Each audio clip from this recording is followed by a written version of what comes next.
This special edition of the Rewatchables is brought to you by the Ringer Podcast Network, where you can find The Watch with Chris Ryan. Yeah. I have something disturbing to tell you. I watched The Watch in bed last night with The my top wife. 10 shows? I did. I was watched like worried the you were first gonna 40 watch. minutes. Yeah. I was lying in bed. My wife was playing Black Blast, just enjoying the chemistry of you and Andy Greenwald. I'll tell you, a lot of foreplay before you got to the actual top 10. Well, it's the end of the year. We It's like a to tease people out. A lot of fluff at the top. Okay. I might have been on the side going, come on, guys. Let's get to the They list. put timestamps in these things for a reason. It's an honorable mention. Let's bring it up. Let's go. Let's get to a show. Can I give you some constructive feedback? Right, at some point. Yeah, Okay. sure. I did enjoy the Kaya jokes. Yes. It was good that you brought her in, but great chemistry. Glad to see you guys still cranking it all these Thank you, years man. later. We owe it all to you for giving Craig us a Horlbeck big ended the shot. fantasy football season. Yeah, I'm knocked out of the Ringer League. Kind of devastated. Chris Ryan's still alive. You're in the toilet bowl playoffs, though. Yeah, me and Sean. You guys have a lot of complaints about this league. I thought we've handled it well. I think the league worked out great. I think the league was great, Yeah. and I don't know who to root for between Craig and Sean. So, Craig, if you lose, what do you? Mine's easy. No caffeine for a week. If Sean loses, he has to wear a headband on an episode of The Big Picture and not address it. And with a director interview, right? We wanted to be with the director. That was not stipulated. I really want He'll him get to out of have to that. wear like a headband while he's talking to Park Chan-wook. Chloe's out. All right. Well, we don't normally do 2 rewatchables in a week, but we wanted to do a very special one this week. So we're going to do the sure thing, and it's next. This episode of the Rewatchables is presented by State Farm. Whether you're debating watching that award-winning sports drama or rewatching your comfort buddy comedy movie for the 10th time, choices are important. When it comes to choosing coverage, a State Farm agent can help you find options that are right for you. Go online at statefarm.com or use the award-winning app to get help from one of their local agents like a good neighbor. State Farm is there.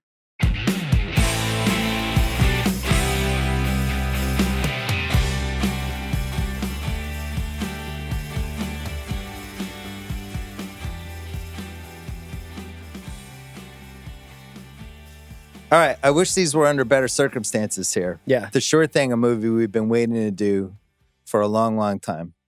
That has not been available on streaming, but it was available on YouTube. Yes. And we somebody didn't had want to uploaded tell it. people that it was available on YouTube because I was worried it was going to get pulled down and we needed time to both watch it. Is this the second time we've done a movie that is actually not on streaming or on VOD? I think it might be the third. What was the one we well, just let's did? pump up the volume this, and was there a third one? Well, maybe this will bring it back. Okay. I guess, although rewatching it, the soundtrack's pretty, That's why I was wondering poppin'. if that's one of the reasons why it's not on streaming. But Rob Reiner, this was the second movie he directed, and was tragically murdered on Sunday by his son, it looks like, allegedly, but it seems like it was his son. But one of the worst Hollywood stories in a while. He was a beloved guy. You talked about him in your pod. I talked about him on top of my pod on Sunday. And we have done 6 Rewatchables movies with him. We had not done this one, but we wanted to do a Reiner movie. So we threw this together. The thing I said about him on Sunday was that he had these 3 different careers that were all pretty cool in their own ways, right? He's like this supporting actor on probably the second most famous 70s sitcom we had other than MASH. Yeah. He's the son of Carl Reiner. And even that, and he could have just been an actor for 50 years. And that would have been a cool career and everybody liked him. Then he becomes this director and puts together one of the best 15-year runs any director's ever had. Then he also on the side has this whole Castle Rock thing with this company that he creates, independent, outside the studio infrastructure. And he starts, basically supporting voices that he cares about and taking bets on young talent because he knows young talent, which is the same thing he had in his movies. That ends up funding Seinfeld, which is the most successful backing, I think, in the history of anything, and was a beloved guy out here in Hollywood. So we felt like of all the directors, this is the 7th one, I think, which puts him in 3rd place. Yeah. There's only a couple directors where we're like, emergency pod, we got to do one. This is one of them. Yeah, this is 5, and he has 5 or 6 in a row to start off his career that are locks for any like. I would rewatchable any of those. With you. I thought it was really helpful to try to organize my thoughts about Reiner through the lens of this movie, which is, it's nice because like if you're trying to summarize that guy's entire contribution to entertainment and to like American cultural life, it's hard. But if you can just look at something as simple as a screwball comedy like this, you can really see a lot of his specific skills and talents and gifts come through. Yeah, one of those gifts, which he also applied with Seinfeld and some of the movies and TV shows that he did, which is great eye for talent. great eye for somebody's moment in their career. Just seeing something, either potential that hadn't been realized or knowing the impact that they already had, which Few Good Men's a good example of that, right? He catches Cruise at his apex. Yeah. He figures out that this is the perfect Nicholson part, convinces him to do that, and then populates that movie with all of these really good younger actors or actors on the rise, like Kevin Bacon, or kind of semi-established. And you see all the clips that have been running like since his passing, since his death on Sunday, of people having these remembrances. And it's like Kevin Bacon in tears talking about how like he needed a job, and like Reiner came through and got like, you know, Noah Wiley just being like, I'm on that shoot for like a week or two. Yeah. And he basically makes me feel like I'm the most important person on that set. So it's just everybody seems to have this incredible like connection to him. Yeah, Spinal Tap. I mean, one of the things when you write down all the movies that he did and they're like best blank, Spinal Tap, which is the best music comedy ever made. And he taps in with these three guys who, you know, were known in comedy circles, but Christopher Guest wasn't really Christopher Guest yet. Shears in that. McKean, he was known from Laverne and Shirley basically, but he gets in with those guys early and it ends up being what it is. Princess Bride, he's in with Goldman at this point. Yeah. He identifies Robin Wright. All the people he cast in that ends up being in the running for best non-animated fairy tale movie probably ever. It's one of the first ones. It might be the best. Well, who's it competing against? It's also one of the most like beloved movies across generations. Yeah. Like, how many movies are loved equally by 7-year-olds and 70-year-olds? And how many movies doesn't even matter when it came out. Yeah. It's like that movie. I mean, Craig, when did you see that movie? As a kid, I've seen it a ton of times. Yeah. It was one of those, there's certain movies that it kind of came out in the 80s. You don't even remember when, and it just keeps going. American President, we did that on the Rewatchables too. In the running for best president movie. Mm-hmm. It's for me, it's that and Dave in the finals, and I'd really have to target that. But that one he captures, gets Douglas right at the tail end of his apex, puts Annette Bening in there, whole thing. Few Good Men, best courtroom movie, probably the best modern courtroom movie. There's some older ones that would have a case, but we've done that one twice. Misery might be the best Stephen King movie. It might be. It's up there with Shawshank. Yeah. Also might be the best scary actress movie. Yeah. Does that with Goldman. Stand By Me, probably the best preteen best Another friends King movie. Adaptation. Yeah. Yeah. One of the best coming of age movies ever made. Ever. When Harry Met Sally, not only in the running for best rom-com ever, but basically created the rom-com, the modern version of it in 1989. It's from that moment on, every movie is chasing, let's try to pull this off like When Harry Met Sally. And in that one, he identifies this Billy Crystal, Meg Ryan, not only the relationship, but both of them. Nobody thought Billy Crystal was going to be in a movie like that. Mm-hmm. Nobody thought Meg Ryan could play that character, basically a Diane Keaton thing. So he nails both of those. Stand By Me, he nails the River Phoenix, the way he cast that movie. You go on through and it's just, he's had an eye. And Sure Thing is maybe the ultimate example of that, because he's in on this Cusack 17. The whole story of this, where he has to file for emancipation. And Roger Birnbaum has to adopt him. Producer basically has to legally adopt him. And he's like, I need this kid in the movie. And Cusack's still going. Let's talk a little bit, if like you can, about like what are some of the things across those movies that jump out? Because the thing that hit me watching Sure Thing again is that he's able to take funny scenarios and make them feel very serious, or very serious scenarios and see the humor in them. And that happens, both of those things happen in the Sure Thing, right? Like he's able to put these kids in such dire straits on this road trip and see the hilarity in it, but also their desperation. And it's like the same thing for Stand By Me. There's absolutely heartbreaking moments in Stand By Me, and then he'll follow it up with a joke to kind of even the scales of the dramatic experience or the film-going experience.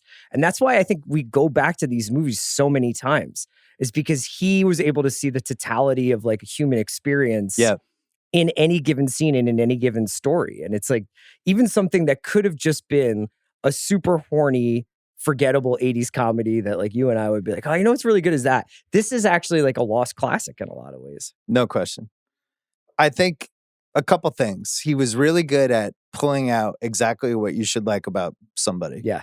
You know, like Billy Crystal, that's the best he's ever been in a movie, When Harry Met Sally. But Robin Wright is like just perfect in Princess Bride.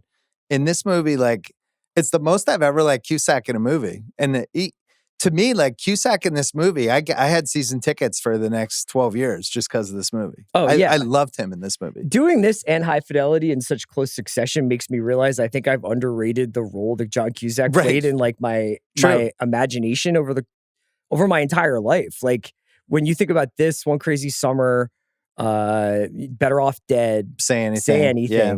And then on Eight Men Out. Yeah, all the way up through High Fidelity. I'm like, from like 10 to 30, this guy was basically like a sort of North Star in my life. Yeah. And Misery is another one where Kathy Bates, who we didn't really have a history with, and she just absolutely crushes it and is awesome. But that's weirdly a relationship movie. It's her relationship with this writer that she really, really loves and she becomes obsessed with. But it's a lot of scenes where it's just the two of them. You could take a lot of the movies that he's made and they could probably be a play. How many times could you simulate the casting and filming and entire thing of Stand By Me and not get River Phoenix, Will Wheaton, Jerry O'Connell, Corey Feldman in that exact points in their lives, and like basically contrasting those performances against one another. It's like the perfect group of kid friends at that age. Yeah. Like I think in a way that like transcends anything like Spielberg ever did in that way. Yeah, I mean, he had so many lifelong friends, and a lot of them poured out this week with just really being upset, obviously, heartbroken about how it played out. But I think one of the things that I know Goldman loved him. Yeah. If this was one of his favorite people I ever worked with, they did a lot of stuff together. But that was the theme over and over again. Like once you did something with him, you were like a friend for life. And Hollywood's not really that way. And this guy was friends with every type of comedian and actor that we had, and seemed like he kept the relationships and got the best out of them. But I think when I think about the movies that he made, the relationships in the movie are why they work. Mm-hmm. And I think you have to have a director that understands like a set, how to put people together, how to mesh two characters that might make sense on screen and actually have a relationship and then foster that on the set. And I just don't think a lot of people can do it. And ultimately the rewatchability of his movies comes down to you just like hanging out with the characters. Yeah, I mean, there's a really good making of The Sure Thing that's on YouTube that you can watch along with this movie. And he talks about, he just reads a script, figures out who he is in the movie. Yeah. And then starts thinking about things from that perspective of, okay, if I'm Gib in the Sure Thing, or if I'm Kathy even in A Few Good Men, like how would I go about and how would I perceive these different situations? And he's just really, really good. I mean, he has a quote in this making of that he says, the emotional differences create the obstacles. You don't create the obstacles ahead of time. And so he just finds these people who are just dissimilar enough to create tension, but going into it, like they're going to figure it out by the end of the 2 hours. And there's something deeply satisfying about that. Yeah. And he also is really good at long scenes. Mm-hmm. Which I think is a lost art, when we do most rewatchable scene. But you think of some of the great scenes that his movies have had, like Stand By Me, the story about the fat kid throwing up. Yeah. And him, well, I forget Will Wheaton's character's name, but him telling the story to his buddies. And and just the way that plays out. It's like an 8-minute scene. There's a couple in Sure Thing like that too, where just these long, long pieces. And then he really would know how to nail a moment. Like not to step on Rewatchable, but I just love the ending of this movie so much with the professor reading the story. Yeah. It's so fucking good. And I'm so glad we're doing this because I think this is one of the best 80s movies. I really do. I'm talking about like the high school, college. I have a hottest take for that later, but it's a road trip movie. It's a two opposites rom-com.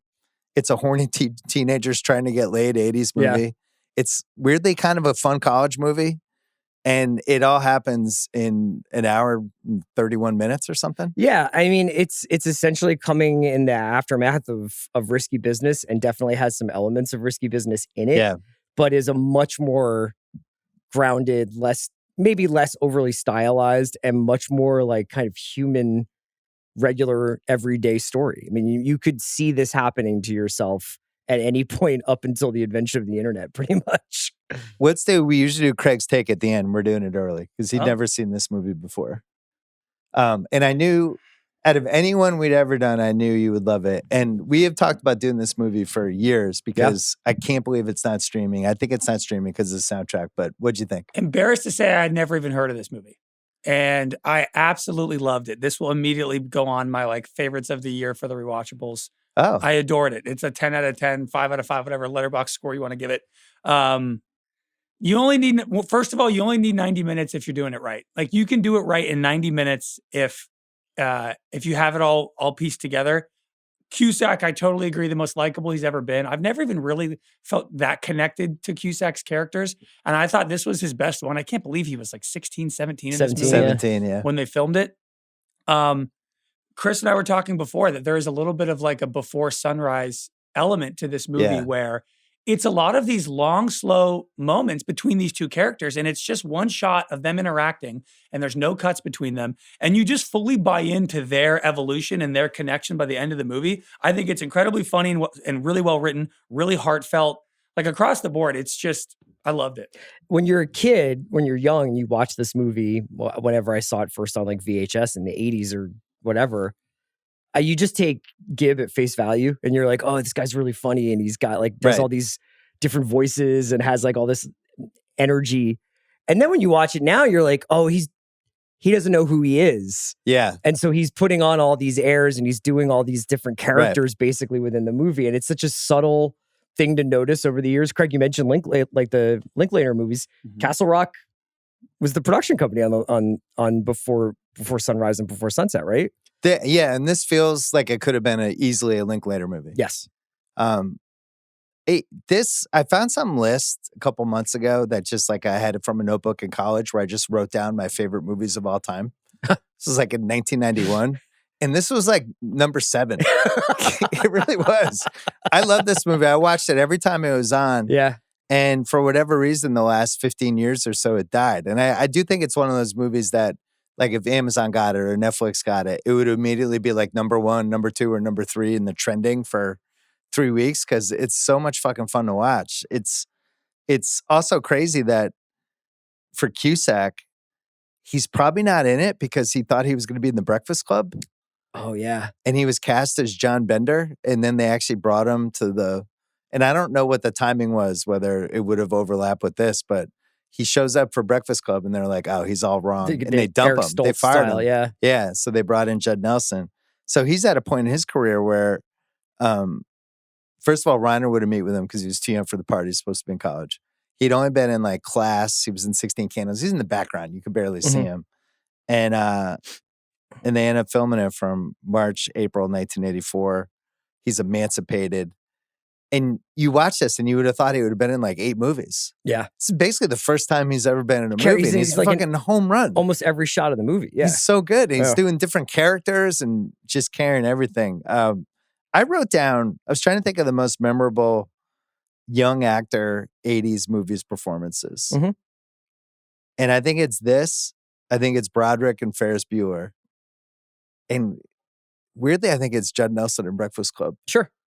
And I think those are the 3 for when you watch a movie. First of all, they just kind of own the movie. But then when you saw it, when it happened, you're like, that guy's going to go on and win 9 Oscars. And Slater and Pump Up the Volume, which is later. Yeah, I would throw... Is there anyone? Who am I missing? Sean Penn and Taps. Oh, that's a good one. Because when you watch that, you're like, holy shit. I was thinking more like comedies where it was like, wow, this guy's killing it in this. Yeah, there's some other ones like Timothy Hutton. Like we could go through. Cruise and Risky Business, I guess, is a really good one. But definitely a moment where you're like, oh, this guy's going to be in my life. Cruise and Risky Business is a good one. And then Daphne Zuniga, who's in this and Vision Quest same year, ends up in Spaceballs. Everybody liked her. And just another one of those things where not enough good parts, probably got market corrected a couple times. And did TV. And ends up on Melrose Place as Joe, the rebellious photographer, who ends up getting involved with Jake. It's my favorite kind of photographer. And ends up in a little love triangle with Jake and Amanda in season 2. And then eventually gets impregnated by somebody who tries to kill her at our high school reunion. What season does that happen? That's probably season 3. And then her baby gets kidnapped by the dead guy's parents. And she had quite a run. Did she die in the show? No, she escaped with the baby. After the in-laws tried to kidnap the baby, she decided it was time to leave Melrose Place. But I always liked her. And this part is a great part. it's oh, I know this person. Yes. Really uptight, kind of cool, pretty. You could tell there's a fun person in there somewhere, but she's like, this is going to be my life. I knew these girls in college, as did you. Both Daphne, Zuniga, and Cusack talk about their similarities to the characters. And they were like, Reiner clearly just like, she was like, I am way more like Allison than I was way more like Allison than I was comfortable admitting. And Reiner obviously just like got to know these people and recognized who they were and were like, let's bring this part out of you. He worked a lot on the script. I think the movie has so many connections to classic Hollywood screwball comedies, like It Happened One Night. Yeah. And that's one of the really, like among the 100 awful things about what's happened here. One of the sad things is the amount of institutional knowledge that goes with Rob Reiner. Yeah. Because like obviously going back not only through his television career, but his father's huge career in Hollywood. And this ability to kind of make connections between the past and the present in your work and to show people like, there's only so many stories, right? Like we're just telling them in different ways with different references and with different, updated characters. But like opposites attract on the road. Make 2 of those a year. Like that's all you need. Like sometimes they're classics for a reason. Yeah. You just have to modernize them. And why make them it's not work. That hard? And he kind of sees like he's the fan of Preston Sturges, fan of Frank Capra, wants to like kind of make something like this. He gets this gig before Spinal Tap even comes out. Yeah. And when you think about how different this is to Spinal Tap, those are his first 2 movies. That's amazing. As somebody who was a kid, as his career kind of arced up, he was meathead. It was hard for him to believe that he was even going to direct a movie. And did you think about him as Carl Reiner's son necessarily, or was it? No, I only knew him as Meathead. And it was like, Meathead's going to be director? Like you just knew him as Meathead. How else was I going to know him? And also like 35 million people watch that show every week. Yeah. And he was like that show is like, I would love to be in a room with kids in college watching like season 1 of All in the Family just to see the reactions. But he was like the hippie, Vietnam protester kind of son-in-law with like this reprehensible, but lovable father-in-law, right? Who would just insult everybody, and he would just kind of battle with them, and that's kind of who he became. And he was smart enough; he left the show because he was like, "I don't want to be Meathead." I think there's probably more here, but yeah, he didn't shed Meathead until this movie. Okay, and after this movie, it was like, "Oh, Rob Reiner, he's good at this." Yeah. And then Stand By Me. Then he was cemented. But this was a big movie. Like this was a really important high school, college movie for everyone in my generation. Yeah. It was right. It was in there. It was one of the OGs. It was with Ferris Bueller. It was with Breakfast Club. It was with Karate Kid, Teen Wolf, all those. It was right there. Of the Cusack movies from this era, I think I watched, before Say Anything came out, I think I probably watched One Crazy Summer more. Yeah. But that's just like a higher joke volume. So when I was a kid, that was like, that just watching like something that had animation and had like all these different like skits within the movie. But that was a Zag movie too, where some people are like, you what's fucking awesome? One Crazy Summer. This I watched this a bunch of times. The soundtrack's great. The 2 of them are awesome together, Zuniga and Cusack. But then you have young Anthony Edwards with hair. Yep. Yeah. What a run for him. Revenge of the Nerds. And and Top Gun. Yeah. Not to step on it, but he was up for Gib. Right. You have young Nicolette Sheridan. Fantastic. Just throwing her fastball. Shows up 20 years later in Desperate Housewives. Mm-hmm. Is that the sure thing woman? Yeah. Yeah. I have a thought about her character I'm saving for later. Great. Tim Robbins. Yep. Singing show tunes in the car. One of what would be many collaborations with Cusack. Yeah. Yep. Really good cast. A lot of that guys in this movie. Written by Jonathan Roberts and Stephen L. Boone. Congratulations, guys. You did great. $4.5 million budget. Made $18.1 million. Not bad for 1985. Roger Ebert, 3.5 stars. Fucking loved it. Fucking killed it. I watched Siskel and Ebert talking about this today. They were like over the moon for it. Well, this is coming off, we should have mentioned this earlier, but this is a 5-year run of horny teenagers trying to get laid movies. Yeah. The poster of this, the premise of it makes it seem like, we're doing this again. And it's like, no, we're actually not doing this again. Stick with us. So I think those guys were so grateful somebody put some actual thought. And I don't even think this is the hottest take. I think you could argue that this ended the Porky's era. Like this was the movie that was like, we're done now. Oh, like we've now elevated beyond this. We're going to move this way now, guys. And we're going to put some more thought into this. And Because this movie sells sex but doesn't give you any. I mean, there's one sort of comic sex scene in this movie, and other than that, it's pretty chaste. And like the marketing and the poster makes you think this is much more of a raunchy teen sex comedy, and it's really not. It's closer to like if the road trip scene from When Harry Met Sally was like the whole movie with two 18-year-olds. Yeah.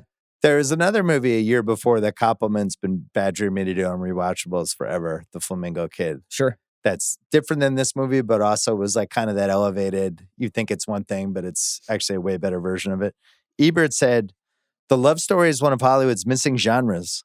The movie industry seems better at teenage movies like Porky's with its sleazy shower scenes than with screenplays that involve any sort of thought about the love lives of its characters. That's why The Sure Thing is a small miracle.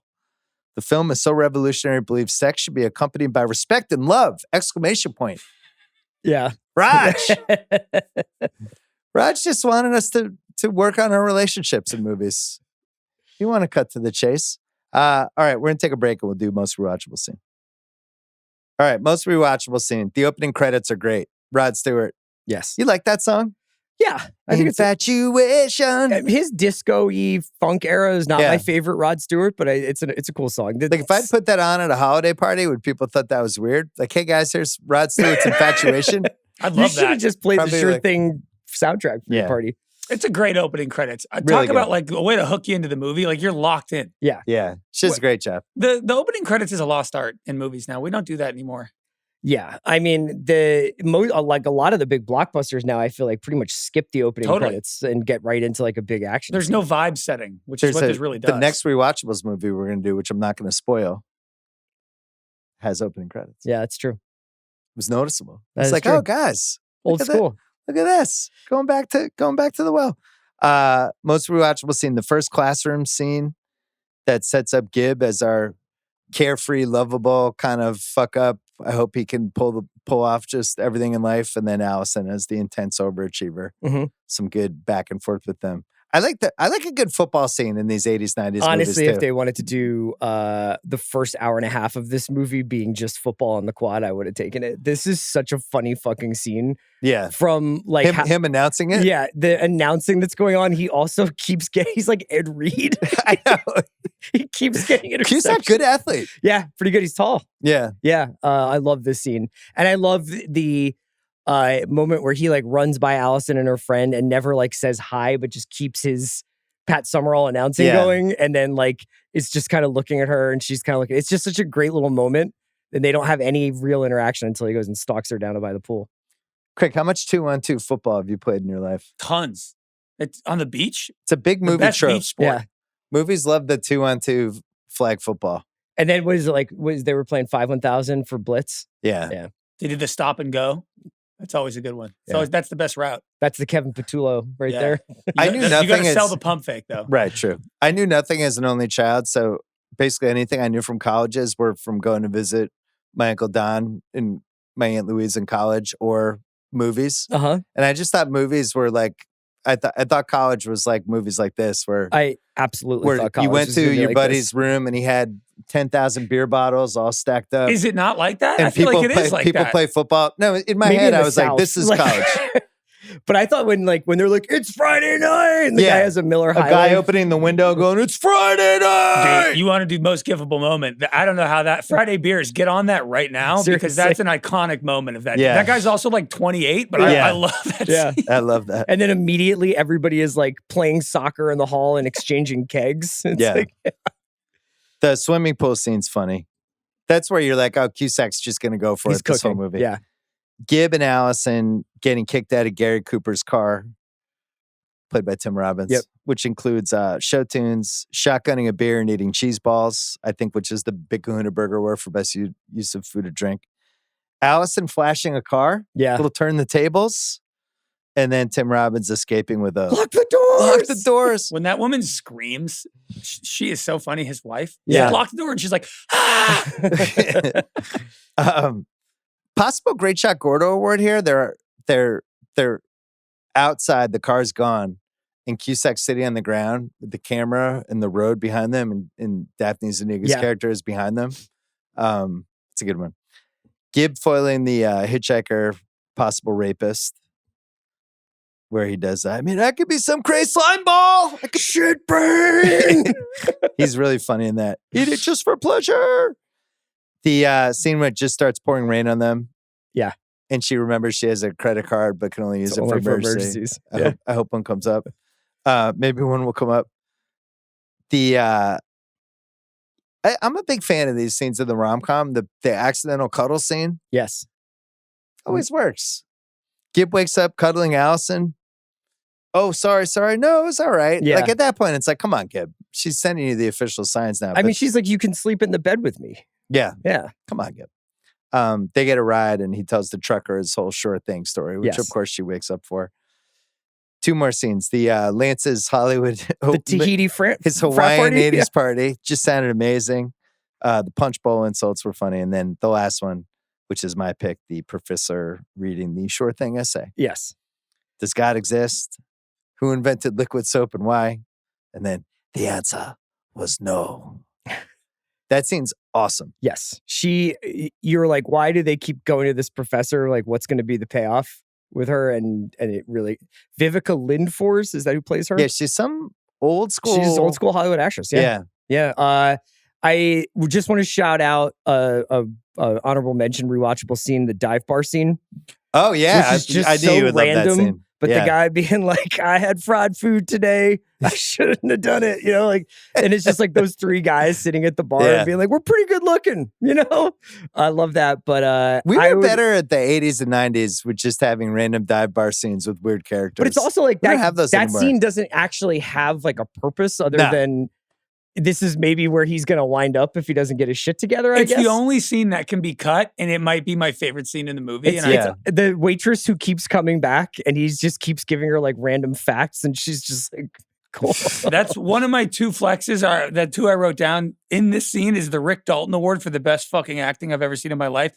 The fat drunk guy at the bar, I think, is some of the best drunk acting I've ever seen. It's amazing. I was like, is this Brando in makeup or something? He is remarkably good. I looked him up. His name is George Mamoli. He actually died in 1985. Oh, he's been in a bunch of other movies. He had an accident on set. He was supposed to be in Taxi Driver. Scorsese, in an interview in 2002, said he died because of that injury on set. Oh, but whoa, I know it's crazy. But Craig's like really bringing it today. I know. I've honestly loved it. I feel like I've already seen the movie 10 times, even though I've watched it once. I'm gonna say fuck it. I'm gonna go with the dive bar, even though Allison's not in it. That's my most rewatchable scene. Have you ever had a professor who could read anything that well in front of a class? I was going to bring up creative writing workshops in a little bit later, but we can. I've had some pretty magnetic professors, but they were more like monologuing, doing their lectures. The creative writing workshops are a real crapshoot. My 8th grade English teacher, Wally Ramsey, father of my buddy Gus, he would read essays sometime and was really good at it. That's the only one I can remember. She's going first pass on that essay is just nailing it.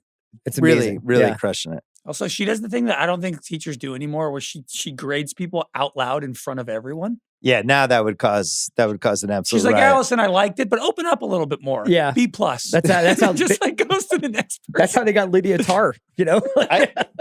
I should do that at the end of the year with the Ringer staff. On mic, review every podcast at the company. How? I thought you had a great year. To be fair, you opened this podcast doing that to me. That's true. A little bit of fluff in the beginning, CR. Yeah, but then you got to where you needed to go. Yeah. What's the most 1985 thing about this movie? Writing detailed letters to your friends from high school? Yeah. Yes. Dear Sean, I'm having a great time in school. I saw one battle after another. I thought it was awesome. I know you must have loved it. And then you would just send it and not hear for 3 days. Yeah. We really did do that. I would send letters to my friends. I would say that my talk to them. emails to friends were still pretty long until I got GChat in like 2002. And then it just turned into like everything was one sentence. But like up until like when you first had to like go to the library to log into your email, I would still be like, well, I'm only coming here like twice a week. So I'm writing a long email. We would have the mailbox in college. It was like genuinely exciting to go to the mailbox every day and see if you got a letter from somebody. It's really strange. Sounds like a better time. Yeah. I like the line from Lance, I'm talking to you cordless. Yeah. That's pretty 1985. More 1985. Writing funny sex story letters to Penthouse? Yes. Everyone tried this in the 80s. I did not, but yeah. I'm talking to you cordless. Everyone. Trust me. I'm talking to you cordless. I had, and then Allison had an amazing Culture Club poster in her room. She had the Paul Newman one in Culture Club, right? The Culture Club poster probably had a 5-month shelf life. By 1986, you're not having that poster. No, you've moved on to the somebody Boss else. or something. Yeah. Did you have any other ones? I don't know if this is still a thing, but the ride bulletin board.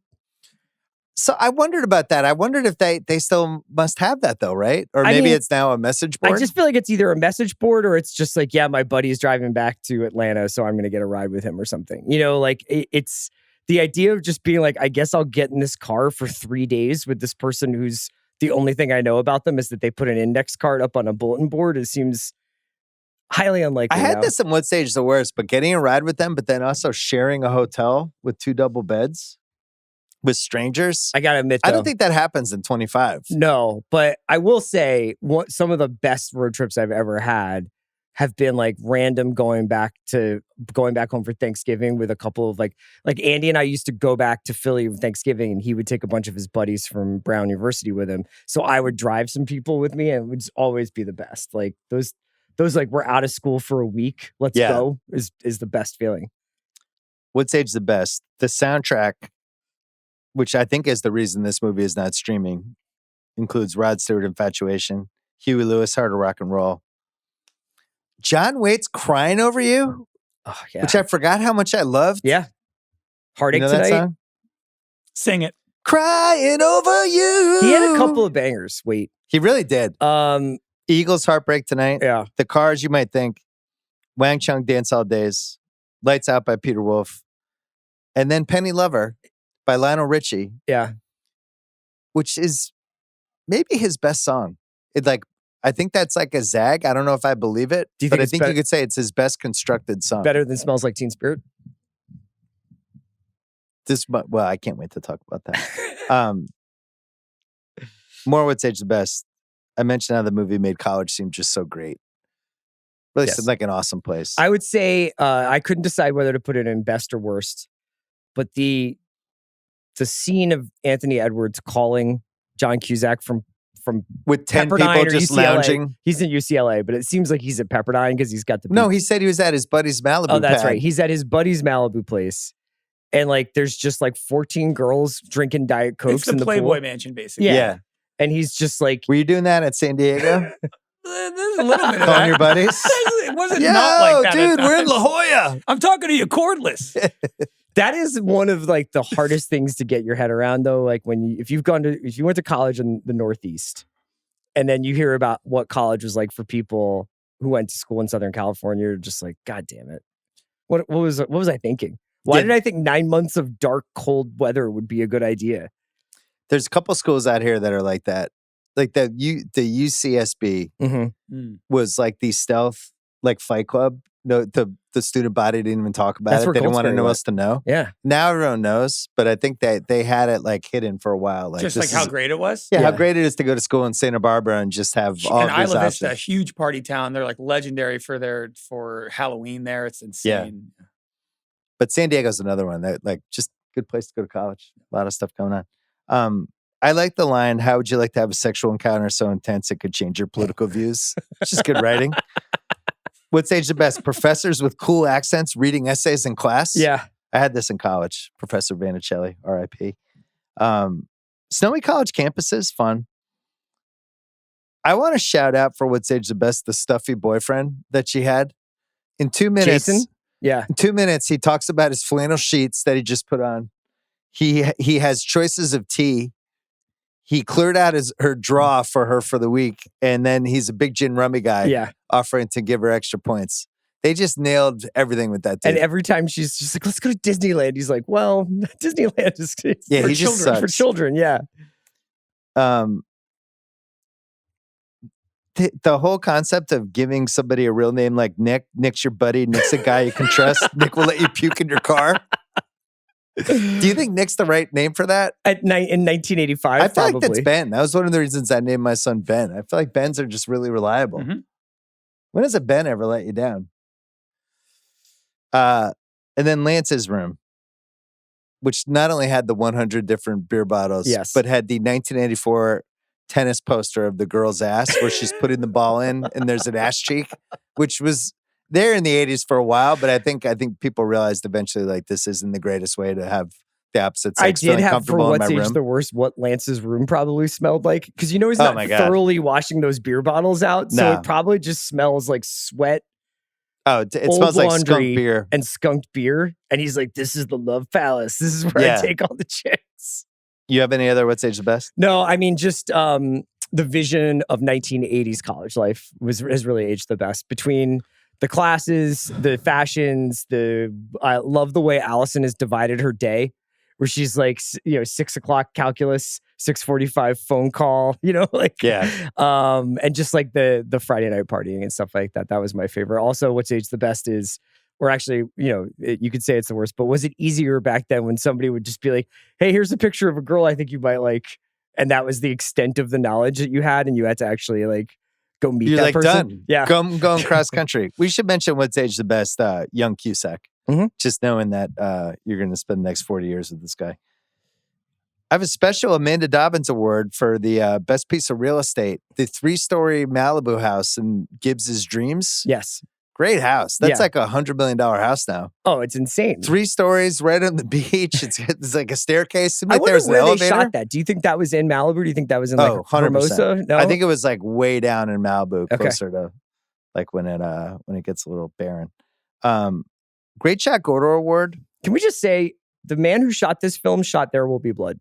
That is fucking nuts. And another hallmark of Rob Reiner movies, he works with incredible people. He picks like the best people to shoot and cut and write his movies. And Robert Elswit was the DOP on this. Yeah. I wouldn't know that if you put 2 frames next to each other, but it is an indication of his eye for talent. Yeah, I mean, that was like Goldman's favorite guy to do stuff with. Yeah. And Goldman, when he started working with him, Goldman and Robert Towne were the 2 best screenwriters, right? Yeah. Reiner's like, come on. And Goldman was going through, I think, a little bit of a tough time. Like writer's block, back issues, and the Reiner stuff really like reinvigorated. Like Tracy McGrady. Yeah, a little bit. Like Tracy McGrady going to the Rockets. Great shot, Gordo. I was going to say the wallet being in the bed is so well done. Yes. When it's that shot of them looking, they're looking around, and then they leave, and it just comes down, and you just see the wallet and all the stuff is really good. What'd you have? I just had the dolly shot of Gib walking up and down the pool, yelling at her. Oh, yeah. It's just like right on the edge of absurd. Yeah. And then he jumps in the pool, and it's just like such a great piece of visual joke. Kid Cudi, Pursuit of Happiness, where best needle drop. It could be Infatuation up in credits, but I think Penny Lover drops at a really nice time for the slow dance. I thought you might think when you walk into the frat party was like, that's what I would want to hear if I was walking into a Tahitian themed frat party. That's good. CR's choice for a flex category. What do you got? Book About Medals Award for belatedly best quote or exchange. Is when Cusack says that he plays football for Grambling, and his friend is like, I thought Grambling was all black. And Cusack just goes, so what? It's such a random little line. He's like, it's 9 interceptions on this season for Grambling. And he's like, I thought Grambling was all black. That's a good one. Butch's Girlfriend Award for weak link of the film. They just don't do a good enough job with the Sheridan character, the sure thing. You end up feeling, even in the moment, not feeling great for her, but then the years later, she's I don't know. I just feel bad for her. I wish she had been like 10% more like kind of on it. So neither. No, you think it's perfect? No.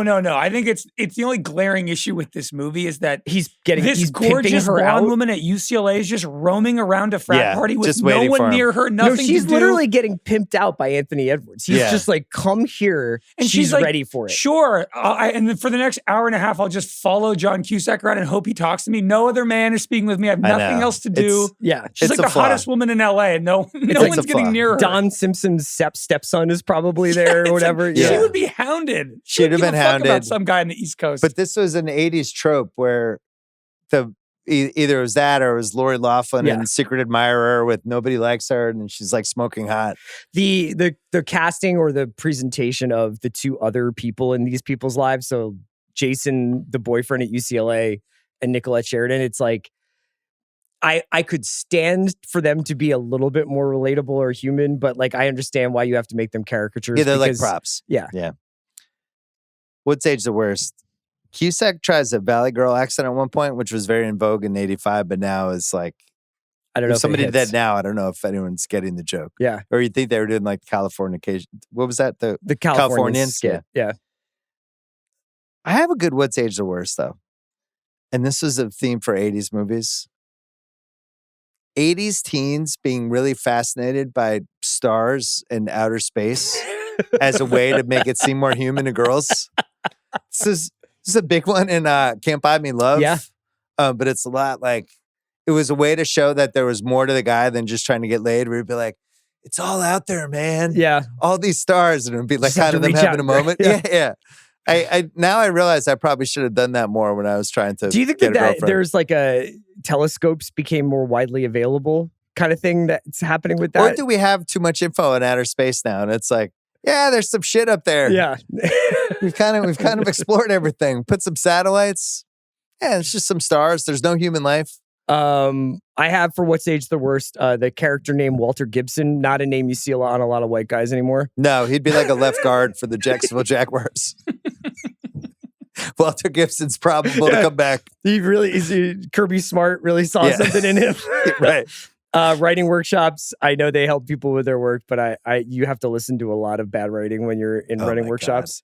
God. And you have to do a lot of kind of really forcing it compliments. Yeah, like I had to at Emerson, really I had to listen to like Vampire Erotica and just be like, that was pretty good. Yeah. Like, I think you might want to think about the last act. Chris, you really have an eye for characters. Your ear for dialogue is amazing. Yeah. Ear for dialogue is a good compliment. Hitchhiking? Yeah. We don't do that too much anymore. It's probably Age the Worst. And you know why we don't do it? Because Netflix has done 45 true crime documentaries that end with a hitchhiker being murdered. Not to get dark, but was there a definitive end to hitchhiking? Did something happen? End of the 70s. Okay. Yeah. I think the 70s it was going, and then there were actually like PSA TV movies that I remember watching. Don't hitchhike. In the late 70s, where it was like, this guy's... Did you ever hitchhike? Never. Okay. By the 80s, people didn't do that. Okay. But it was, remember Paul Thomas Anderson's dad?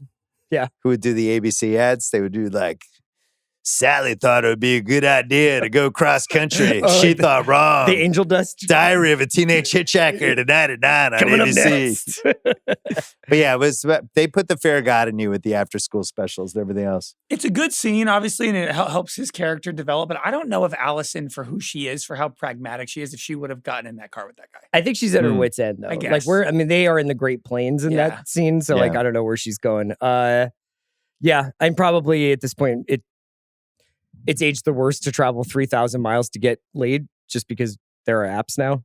Yeah. Yeah. He's just going on. What site would he go on now, Craig? Not that I use them, but Bumble, Hinge, Tinder. No free ads. Not that I use them. That'd be a good sponsored segment with Craig. Raya, if you're really cool. Yeah. Yeah. I don't think Gibbs getting on Raya. The Ruffalo Hannah Rubinick Partridge overacting word. It's Cusack a couple times, but I love it every time. Cusack the totally hitchhiker. Necessary. Yeah. Cusack the crazy hitchhiker. Totally necessary. So, do we retire the CR thinks Luke Wilson could have been Harrison Ford Hottest Take Award and change it to the Rob Mahoney thinks Smells Like Teen Spirit Sucks Award? I think it's. Is it time? I'm willing to give it over. Vote. Yeah, I think so. The Is categories, sure. The categories could use a new coat of paint. Yeah, it's okay. So we call it the Rob Mahoney thinks Smells Like Teen Spirit suck the whole time. We should do a Rewatchables Hottest Take, like March Madness bracket. Oh, like a clip show, and then just have like all of the hottest takes, like the best 64 we've ever done, and have them compete and see which one wins. My hottest take for be it Rob Mahoney or the Luke Wilson is that Gibb and Allison met just a hair too early to make it really work in their lives. It's just freshman year's tough, man. Freshman year. And for that to be the forever relationship, those guys are going to go through a lot of changes. They're going to discover a lot of new music. They're going to try some different drugs. You know, like it's about to get really cokey out there in the 80s. You never know what's going to happen. Yeah. And Len Bias hasn't died yet. I just don't really know if Gibbs going to be able to like dial it in academically. I think they're supposed to be at like Cornell. You know, Allison's not going to not. I always thought Brown. But yeah, Cornell I think it's could be upstate too. New York that they're supposed to be in. But yeah, it's a sad little truth. But I don't think Gibb and Allison are a forever couple. I had this later for Probably Unanswerable, so I'll just do it now. I think it's going great, and I think he gets drunk one night and makes out with another girl, and she never forgives him. And then at some point, campus police might have had to intervene because he kept showing up at her room at 3 in the morning. Under sophomore first semester that they make it to. You think they make it through that first summer? No.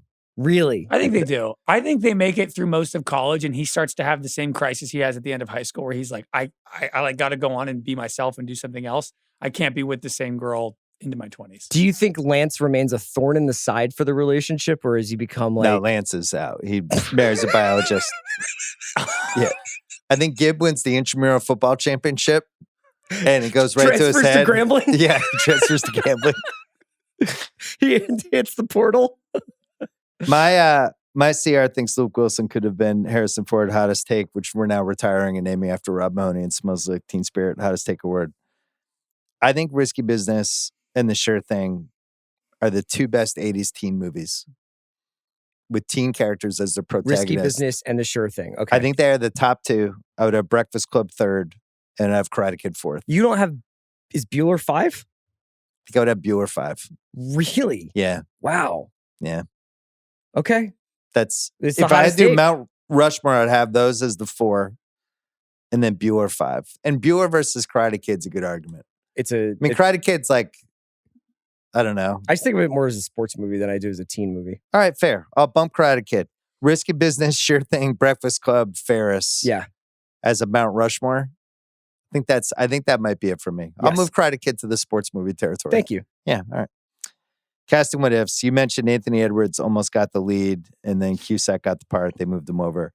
Robin Wright auditioned for the title role, didn't get it. For Nikolai Sheridan's part. Yeah. Filed it away for Princess Bride. To your point, or to our point, where we're like, if it's Robin Wright, the movie doesn't work. Yeah. Because she's the most beautiful person who ever existed.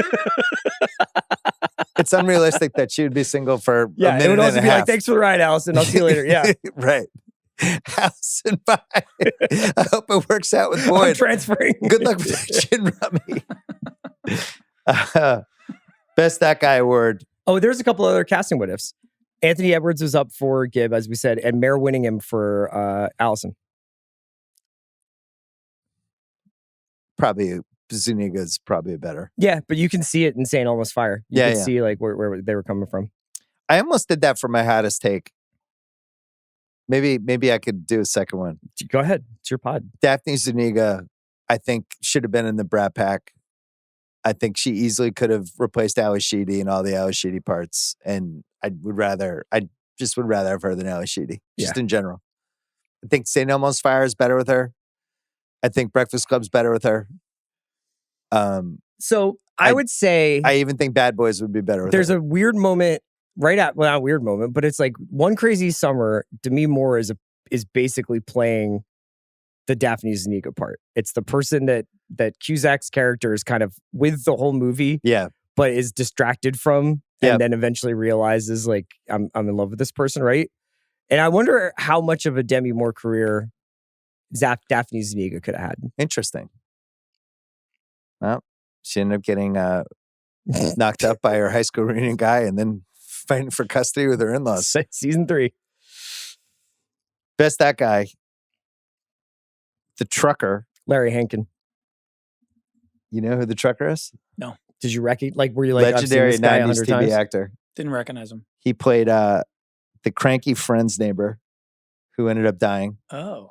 He also played Kramer's alter ego in the Seinfeld. The Bizarro episode. Yeah. No. Was it the Bizarre episode or the one where they did the TV show about Seinfeld? I can't remember. I think it was when they did the TV show. Oh, okay. And Kramer didn't get to play Kramer, but somebody else did. Right. I think that was Larry Hankin. He's been around for a long time. Carmen Flippy was, Flippy was the bus station bum in Homeless Man. In this movie, he was the preacher in Halloween 4.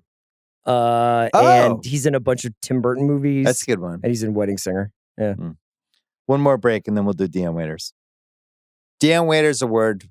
I checked. I'm due to do a Rewatchables mailbag or a mailbag for my pod or some sort of mailbag. Multiple people have pushed for this to be the Bill Paxton Award instead of the Dion Waiters Award. I'm not good with changing Dion Waiters. I think it's been 10 years of Dion Waiters. A core part of the philosophy I don't feel like we can change that. It's also funny that he's been out of basketball for 5 years. It's a real race to see who people know less, Dion Waiters or We Own the City. Or Wayne Jenkins. It might be Dion. Dion Waiters, the teacher, Vivica Limforce, Tim Robbins, Anthony Edwards as Lance, or The Sure Thing. I actually think it's the teacher. I think you're right.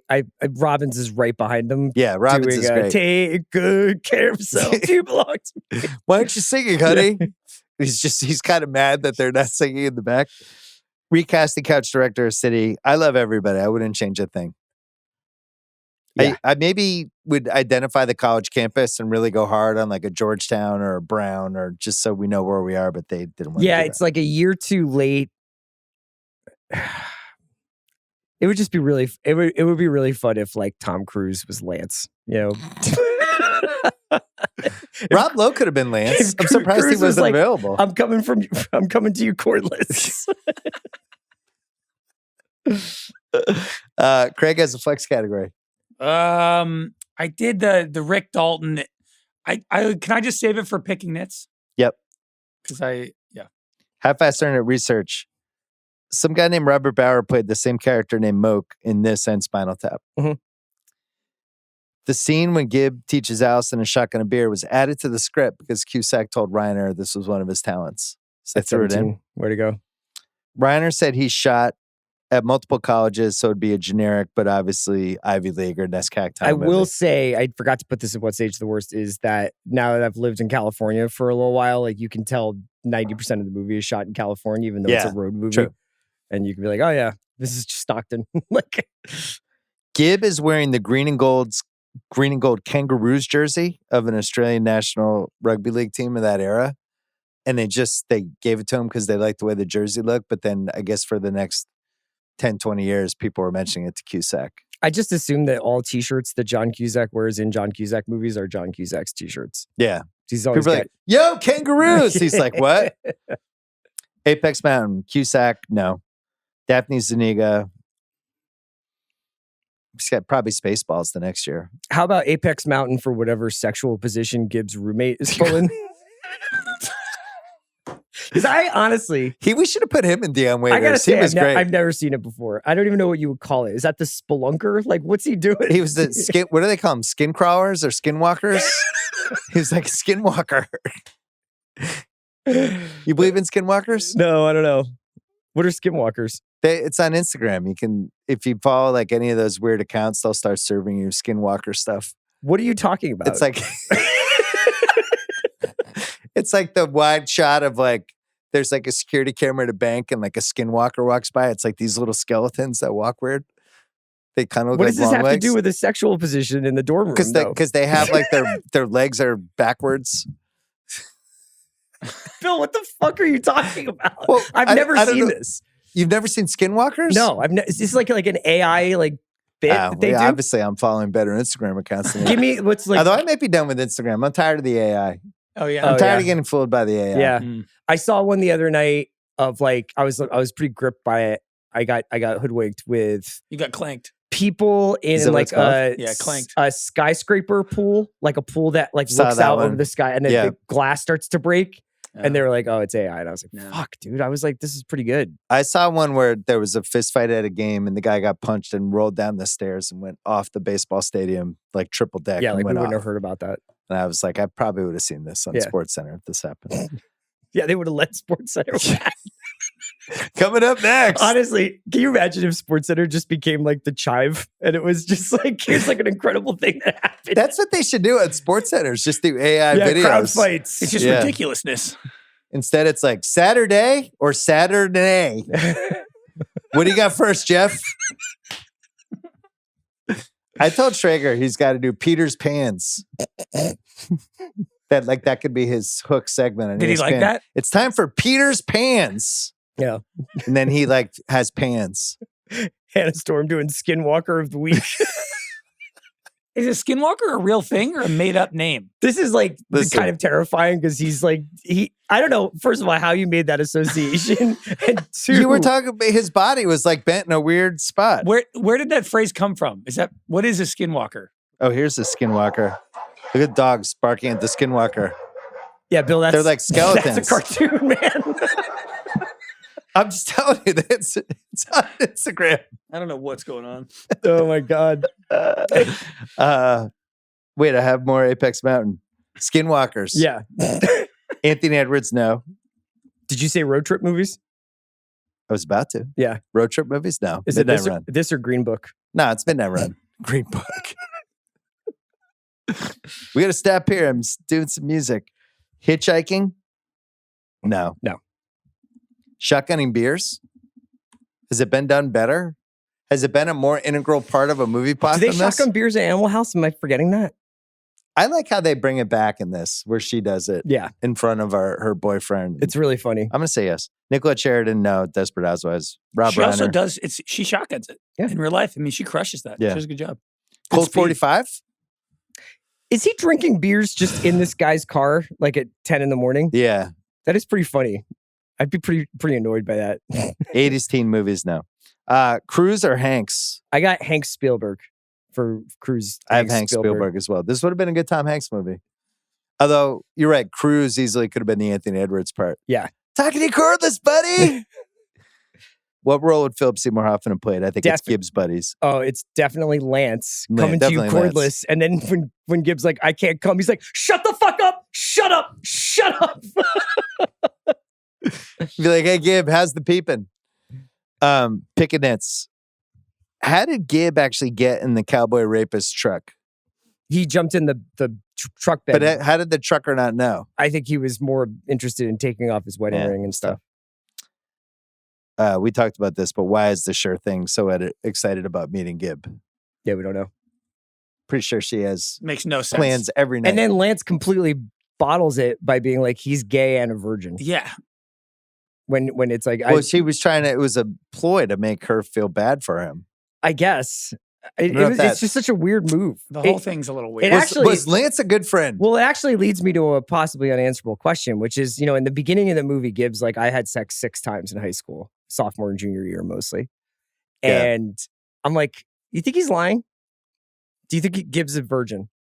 And that's why he's like, I'm willing to go all the way across the country to get laid. So he's doing the Niagara Falls area? Yeah. It's like, I had sex 6 times. Yes. But Lance seems to know that he had sex. Lance just seems to be taking his word for it, but I don't think he's like interrogating it much. Because he seems to think Gibbs like in a slump. Yeah. Well, he's using all this astronomy pickup lines. I mean, like, you could start there. Yeah, outer space, it just never really worked. Yeah. But then we find out like later, like, that's when Friends went off the wheels a little bit, when Ross was using that with Rachel. He took her to like the astronomy, whatever, to try to get her. Yeah. It's like, look at the stars. Oh, the observatory? No, but like, isn't it like the astronomy planetarium? Yeah. The edit at the end is very 80s and corny. When she reads the essay, for some reason the class stops. Everybody just starts talking. It's just chaos in the class. And she comes up to him and it looks like they're about to kiss.